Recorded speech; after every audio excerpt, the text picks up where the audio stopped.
Master Wayne. Thermal imaging is showing me 24 hostiles on the 3rd floor.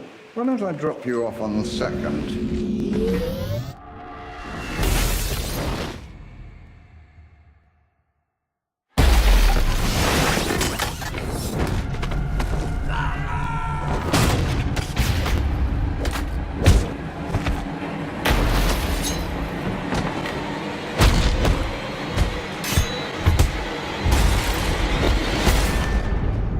Getting slow in my old age, Alfred. Even you got too old to die young, not for lack of trying.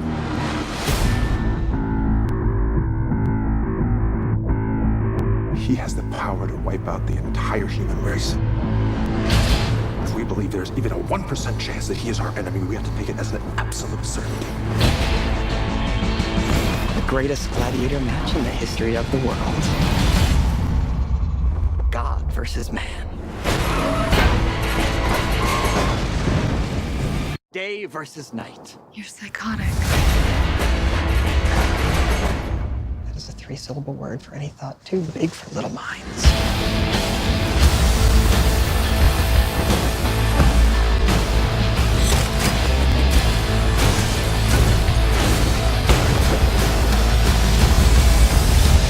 I've known a few women like you. Oh, I don't think you've ever known a woman like me.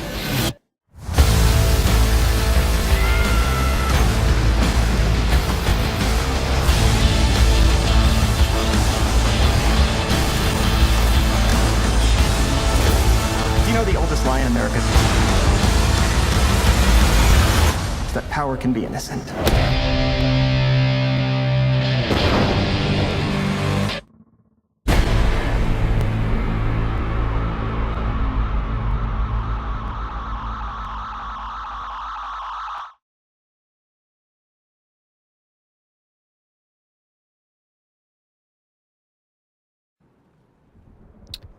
Batman v Superman came out yesterday, as you just saw in the trailer. It came out March 25th, which was yesterday. I saw it Thursday night on March 24th, and it was phenomenal. This is my Batman v Superman review. We're going to start off with the bad, get that out of the way, and talk about the good.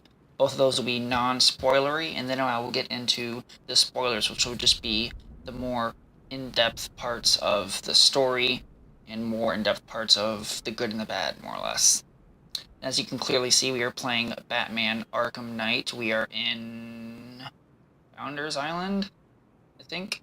I'm wearing the Batman v Superman 2016 Batflex suit. See the local surveillance range. I've turned off the dialogue because there were spoilers, but this is all post-game stuff. Turned off subtitles and the dialogue speech. Whoops.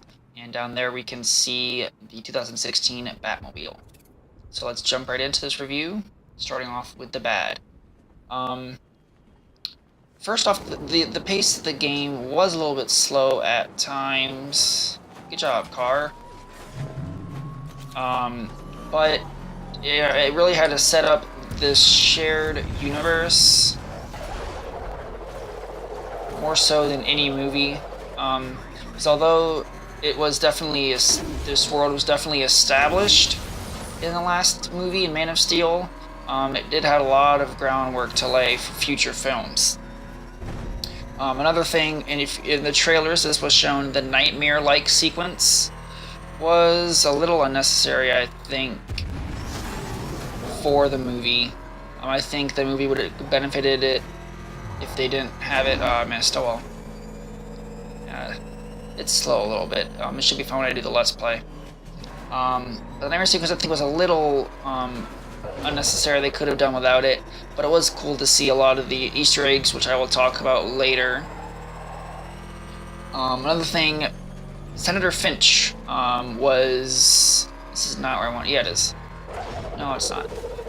Senator Finch was shown to kind of be a big part of the movie, and she wasn't showcased that much. I'll talk about why a little later. But unfortunately, she just wasn't a gigantic part of the movie, which was a little disappointing. She looked like a very interesting character, and for what she was in, she was good. Fun fact, she was also the voice of Elastigirl in 2005's The Incredibles. I just killed those people. But Senator Finch was a good character, severely underused, I think. So there's that. And of course, the big highlight of this movie was Batman versus Superman. They are fighting. But the fight was a little bit short, although it was extremely spectacular. And so now we're going to jump into the good of the movie.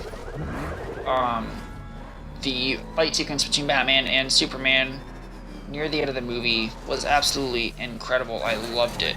It was very well done, and it was very reminiscent of the Dark Knight Returns comic story.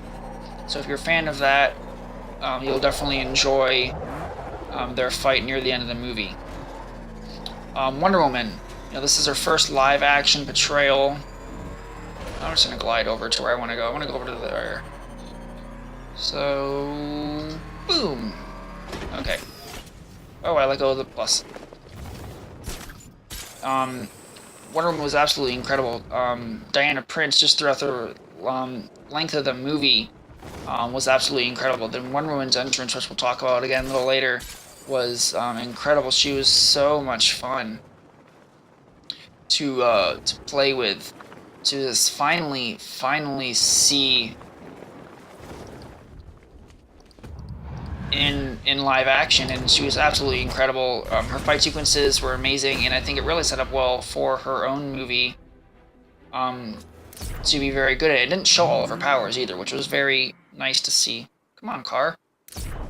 So that was really cool. The Justice League cameos, which we'll talk about more specifically a little later. You weren't... Well, you're knocked out now. Their Flash, Aquaman, and Cyborg were very interesting to see.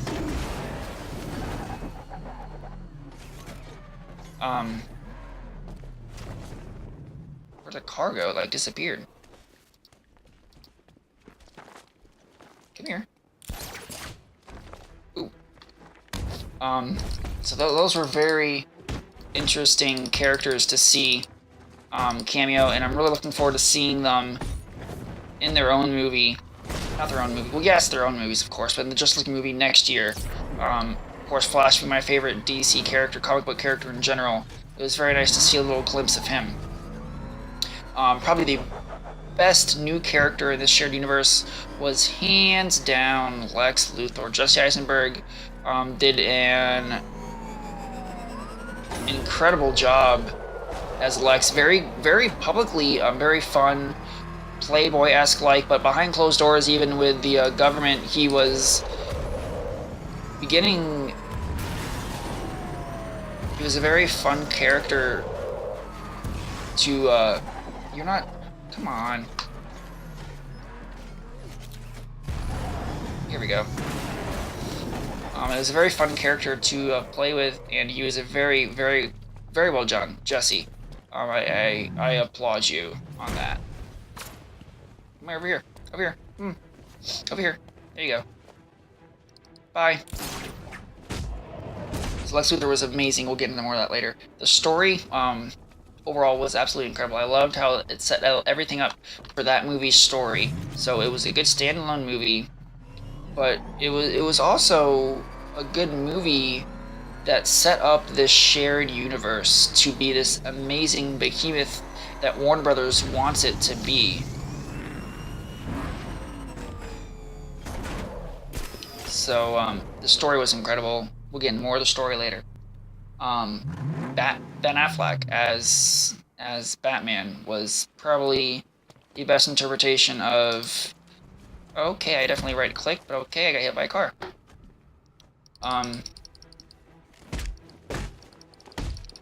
He was incredibly accurate. I mean, he was probably one of the most brutal Batmen that we've seen, so that was very cool to see.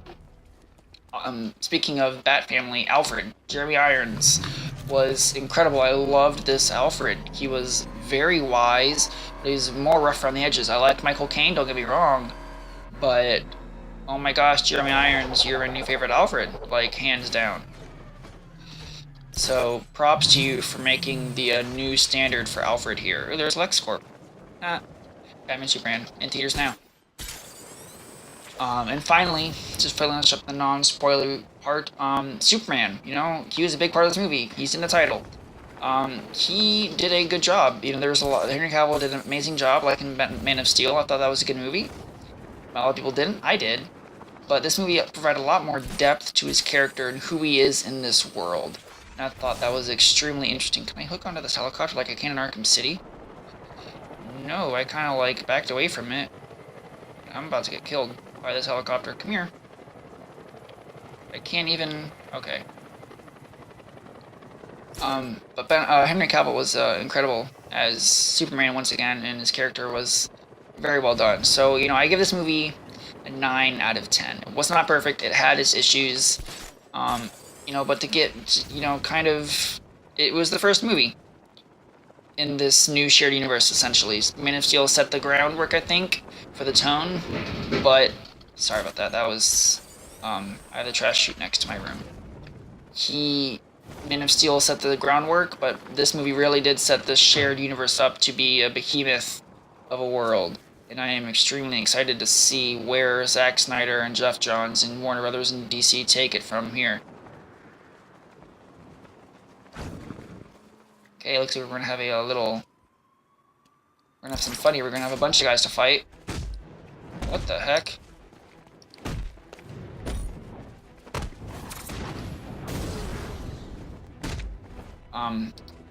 So 9 out of 10, I would recommend go seeing this movie if you're a DC fan, Batman fan, Superman fan, you know, anything. Go see this movie. You owe it to Warner Brothers to keep making movies. They did an absolutely incredible job. Go see this movie. That being said, it's not for kids. You know, it's not as bad as Deadpool by any means, but it's not a movie for kids. It's very dark. It's not Marvel. Okay, I know critics hate it because it's not Marvel, but sorry, it's not, and you're not going to get a Marvel movie from DC, because DC, overall, I think, is just a darker series. So you're not going to get... Got him. Out of the car, buddy.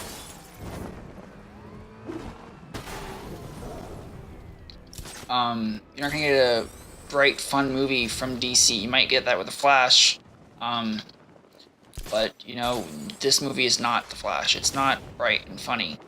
It's dark. It sets the stage for an amazing cinematic universe that I'm really looking forward to. So now that we've covered the basics, we are now... Ow. Punch me in the face, you jerk. We're now going to get into the nitty-gritty, the spoiler stuff. So if you don't want to hear any spoilers, if you haven't seen it yet, click away now. I'm going to give you another 5 seconds to click away. And, you know, then your time's up, and your time's up. Okay, so if you're still here, you've seen the movie, or you just want it spoiled. So, get right into it. Big question for this movie, who will win? Hashtag who will win was the big promotion for this movie on Twitter. And technically, no one won. I'll get to that in a second, but if anyone was going to win, it was Batman. Batman had the upper hand until the fight was over. He was going to win. The reason why he didn't win... Whoa, that was weird. The reason why he didn't win was because the mom card was pulled. Lois Lane showed up and stopped Batman from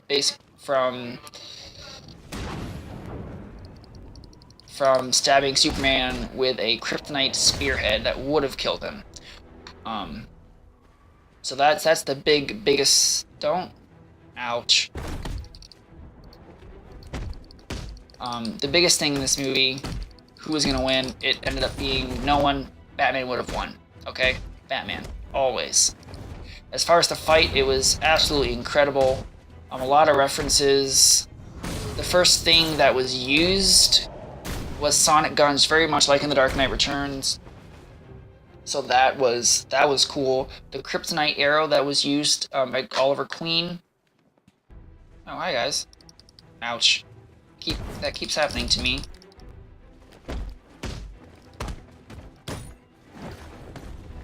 The Kryptonite Arrow wasn't used because Green Arrow wasn't in this, but a very similar thing was used. So that was really cool reference to see Zack Snyder use in this movie. A bunch of other things, you know, that close-up with the spiked foot, that was a cool little scene. So the Batman-Superman fight, although short, was absolutely incredible and worth that payoff, and really did lead to Batman realizing Superman isn't the enemy here, it is Lex and Doomsday. Doomsday was revealed in the second full trailer, and he was amazing. I loved Doomsday. He started off as this kind of bare skin kind of monster thing. It was weird, but he evolved. He evolved and got the spikes. He's not quite what we know with the beard and the hair, but he did evolve and get the spikes, and it was really cool to see. You know, Lex made him, and backing up to Lex. Lex, first time we see him is at this party, and that scene in that trailer we get where he's all happy and cheery. Oh, I love bringing people together, you know, all that fun stuff, but we very quickly saw that, you know, he's not quite what he seems. And it was very, very cool to see Lex explore, and his biggest, craziest thing he did was blow up the U.S. Capitol building. It was a very creepy scene. I'm not going to spoil absolutely everything, but that scene was probably my favorite Lex Luthor scene. It was like, you didn't realize what was happening, but then all of a sudden, boom, Capitol building as up, and that's why Senator Finch, like I said earlier, wasn't used a lot, because she was in there and ended up dying, as well as a bunch of other people. Superman was there, and people criticized Superman for not doing anything. He kind of disappeared for a little while after that. Ooh, I like threw that guy into the car. That was kind of cool.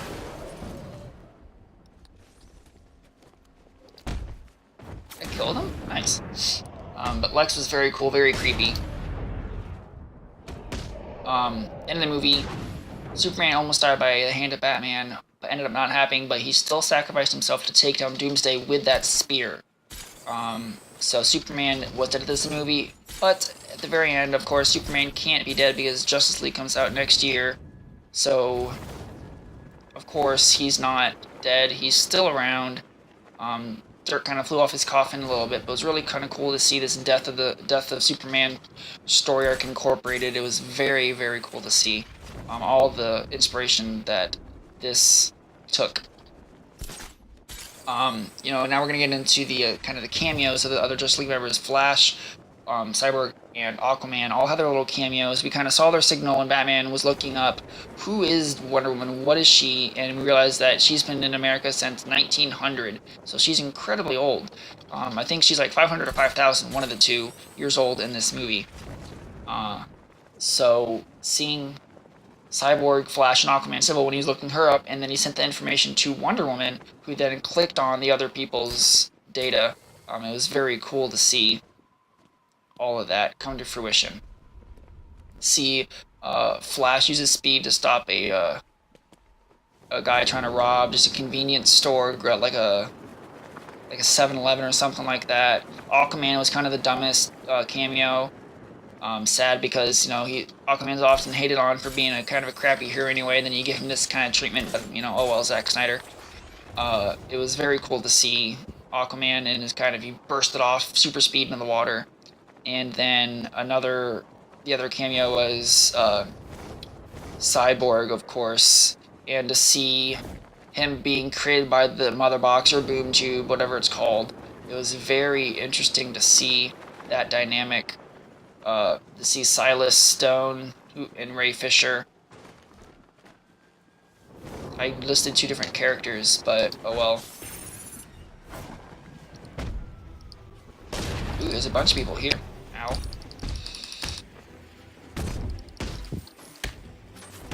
So to see all of them was really fun. Ow. And we're going to see a lot more of them next year in the Justice League film.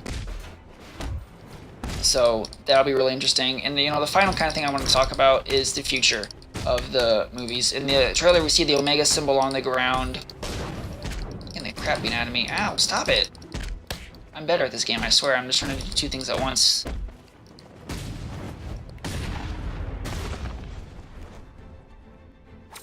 Come on.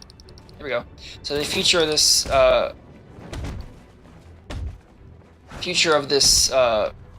the franchise, Darkseid is coming. You know, Lex said that he is coming. We saw the Omega symbol on the ground. You know, stuff's about to hit the fan. You know, it's not going to be pretty. Darkseid's coming in Justice League, at least part 2, if not part 1. He is coming, so that'll be really fun to see. So all in all, see this movie. It's incredible. New Batman, first live-action Wonder Woman. I give it a 9 out of 10. So until next time, guys, don't forget to like, comment, subscribe. God bless. See you then.